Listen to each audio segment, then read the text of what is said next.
สิมาบอกเรื่องคนน่ะนะคนน่ะนะลงคลิปเนาะลงลงคลิป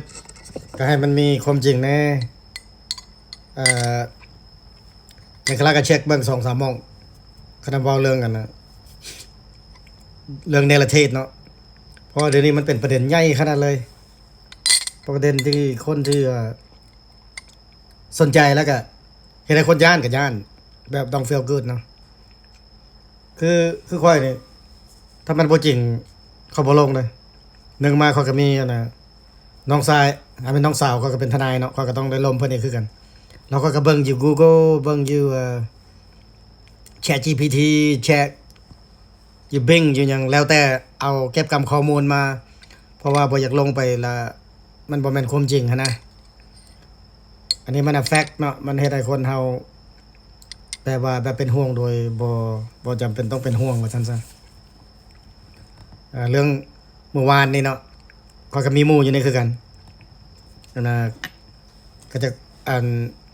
คนที่ถูกในประเทศมาแต่ประเทศอเมริกาก็65คนเมื่อวานซืนนี่เนาะเดี๋ยวนี้คือเจ้าก็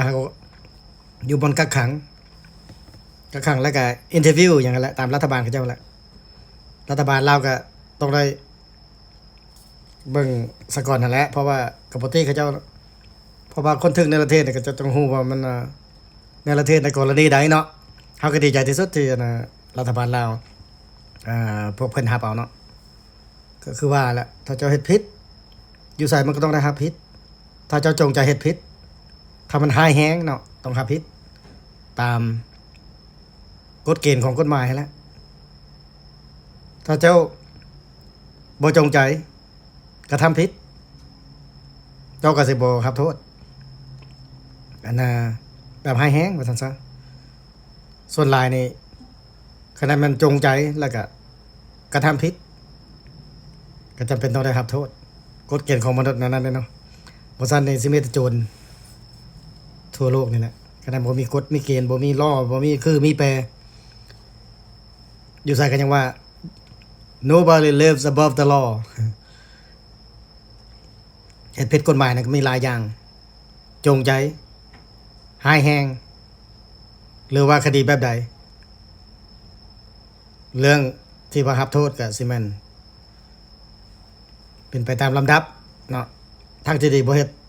ผิดเบิดบ่เฮ็ดผิดเลยดีกว่าเด้อมาเด้อพวกเจ้าเด้อมากินปลาแดกอินเตอร์จักหน่อยนี่จักหน่อยนี่ได้กินเบิดแถววันเอเชียนะมาเด้อนี่